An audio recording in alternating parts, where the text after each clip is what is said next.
Hai, aku tinggal di Kemang, di Jakarta Selatan, dan di sini ada banyak sekali rumah mega dari pejabat polisi dan pejabat pemerintah. Dan 5 tahun tinggal di sini, setiap pagi aku melewat rumah Ferdy Sambo, aku lihat mobil-mobil besar dan kaya-kaya sini dari pejabat yang lain. Dan ini sudah menjadi hal yang biasa aja.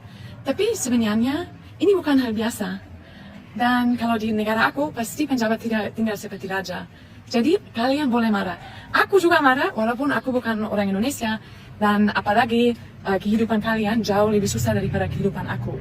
Karena ini hal yang sangat tidak adil. Karena ini hal yang sangat tidak adil ya. Boleh bilang apa? Di negaranya pejabat tidak jadi raja bosku ajang pamer kekayaan dari gaji yang dapat dari pajakin rakyat jelata.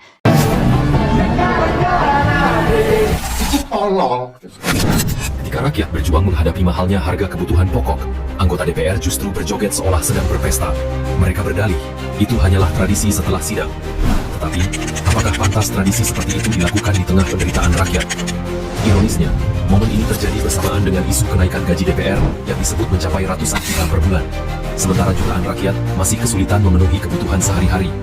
Inilah wajah nyata wakil rakyat kita.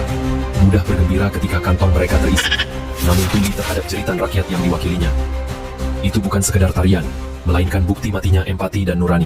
Kadang saya suka bingung, DPR ini gedung parlemen atau backstage inbox sih? Soalnya, isinya artis semua. Yuk, kita review satu-satu. Pertama, Ahmad Dhani, musisi jenius katanya. Kontroversi jalan terus, tapi di DPR, prestasinya nggak segede headline gosipnya. Kedua, Bulan Jamela, track record di politik nol, tapi track record drama, pernah jadi gundik, masuk DPR pun berdua kursi orang lain, alias kursi bawah, bukan dari suara rakyat. Jadi, kalau dibilang wakil rakyat ya, lebih pas gundik sih. Ketiga, Farul Bramasta mungkin namanya bersih dari skandal, tapi pertanyaan saya, prestasi dia di bidang politik dan akademis apa? Keempat, Melly Guslo, bisa nggak sih lu nyiptain lagu saja menghibur rakyat itu? Jadi nggak usah nyiptain undang-undang ribut rakyat saja. Kelima, Komen, pelawak masuk DPD, mungkin dia mikir pejabat udah sering ambil peran pelawak, sekarang giliran pelawak ambil peran pejabat. Keenam, Eko Patrio, dulu pas pelawak dia kan, pas jadi pejabat malah lucu. Ketujuh, nama apa? Nama nggak muncul di layar kaca, akhirnya comeback di panggung politik. Bukan karena ini sudah, tapi karena namanya masih dikenal mama. Kedelapan, Pasha Ungu, nyanyi bagus, pernah jadi idola panggung musik. Tapi jujur aja, lebih banyak yang pengen dia tetap di panggung konser, bukan di kursi politik. Untuk dia nggak aneh deh tingkahnya. Terakhir, Buya Pia. Dia artis program sampah, pembohongan dan pembodohan publik. Apa pantas jadi wakil rakyat? Kesimpulannya, DPR sekarang udah mulai hiburan.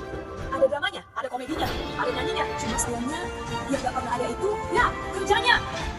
Tiap bulan saya dapat uang gaji kecil Mas Anang cuma 5 juta, tapi kan take home-nya besar, ratus lah.